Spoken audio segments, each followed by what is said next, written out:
வணக்கம், இது நிலா கிச்சன். இன்றைக்கி நான் ஒரு இன்ட்ரெஸ்டிங்கான ரெசிபி தான் பார்க்க போகிறோம். ரைஸோடு சாப்பிட்றதுக்கு அட்டகாசமான சுவையில் ஒரு வெண்டைக்காய் தயிர் பச்சடி.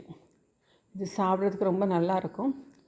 இந்த ஹீட்டுக்கு தயிர் நிறைய எடுக்கிறது நல்லது. அதுவும் இந்த வெண்டைக்காயோடு நீங்கள் சேர்த்து சாப்பிட்றதுல இன்னும் நல்லாயிருக்கும். இது இப்போ எப்படி பண்ணலாம் அப்படின்னு சொல்லிட்டு பார்க்கலாம். அதுக்கு முன்னாடி எல்லாருமே நம்ம சேனலை சப்ஸ்கிரைப் பண்ணிவிடுங்க, லைக் பண்ணுங்கள், ஷேர் பண்ணுங்கள், கமெண்ட் பண்ணுங்கள். வாங்க வீடியோக்குள்ளே போகலாம். இது தயிர் சேர்க்காமல் அப்படியே வச்சா கூட தனியாக சாப்பிட்டுக்கலாம். கடாய் அடுப்பில் வச்சு எண்ணெய் விட்டுடுங்க. எண்ணெய் சூடாகவும் கடுகு, சீரகம், கடுகு சீரகம் பொரியும். வெங்காயம்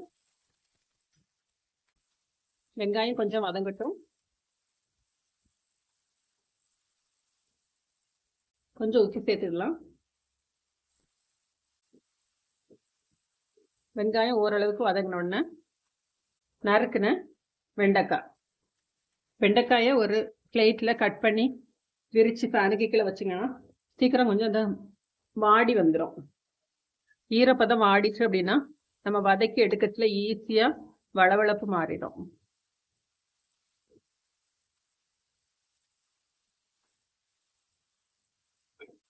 ரெண்டும் நல்லா வதங்கி வரட்டும். வெண்டைக்காய் கொஞ்சம் நல்லா வதங்கி வந்துச்சு. இந்த முக்கால் பதம் வெந்ததுக்கு அப்புறமா 2 பச்சை மிளகாய், கருவேப்பிலை, இஞ்சி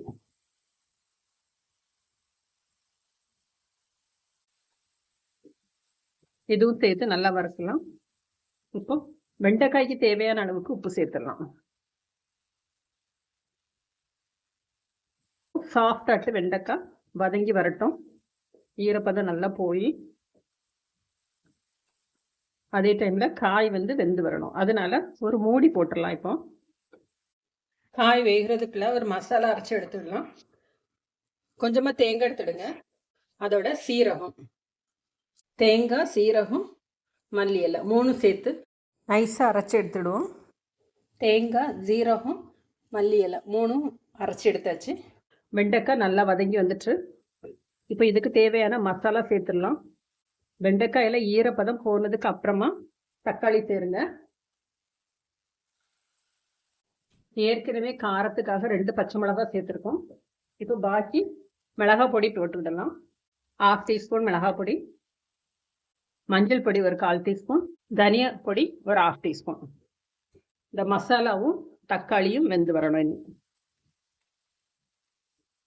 தண்ணி சேர்த்துடுங்க. ஒரு 2 டீஸ்பூன் அளவுக்கு தண்ணி சேருங்க, போதும்.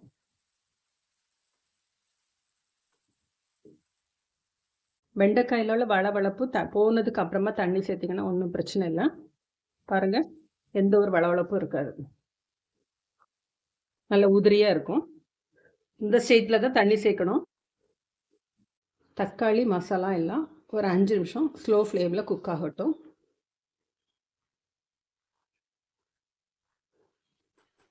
அது வரை மூடி போட்டு வச்சு காயெல்லாம் நல்லா வெந்து தக்காளி எல்லாம் நல்லா தோல் பிரிஞ்சு மசாலா நல்லா வெந்துட்டு இப்போ அரைச்சி வச்சுருக்கிற தேங்காய், சீரகம், மல்லி இலை.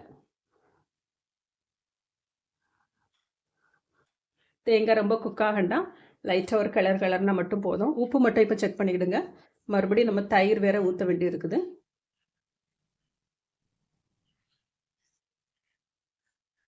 இப்படி சாப்பிடனா கூட சாப்பிட்டுக்கலாம். தோசைக்கு நல்லாயிருக்கும், சப்பாத்திக்கு நல்லாயிருக்கும், ரைஸுக்கு பிசைஞ்சு சாப்பிட்றதுக்கு நல்லாயிருக்கும். இப்போ நம்ம சூடு ஆறுனதுக்கப்புறமா இதில் தயிர் சேர்த்துக்க போகிறோம். ஒரு வெண்டைக்காய் பொரியல் இப்போ ரெடி ஆயிடுச்சு. அப்படி இருக்கட்டும், சூடாகட்டும். தயிர் நல்லா கலந்துக்கிடுங்க. தயிருக்கு தேவையான அளவுக்கு உப்பு, கட்டி இல்லாமல் தயிரை நல்லா கலந்து எடுத்துட்டு தயிரோட வெண்டைக்காயை நம்ம சேர்த்துருவோம்.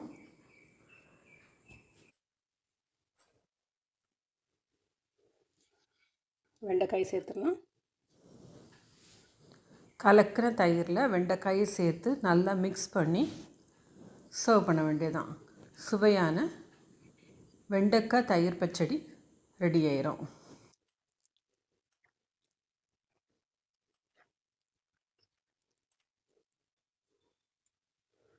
வெயிலுக்கு எதமாக சாப்பிட்றதுக்கு சுவையாக ஒரு டேஸ்டியான வெண்டைக்காய் தயிர் பச்சடி ரெடி ஆயிடுச்சு. இதே போல் நீங்களும் செஞ்சு பாருங்கள். செஞ்சு பார்த்துட்டு எப்படி இருக்குன்னு ஃபீட்பேக் கொடுங்க. தேங்க்யூ.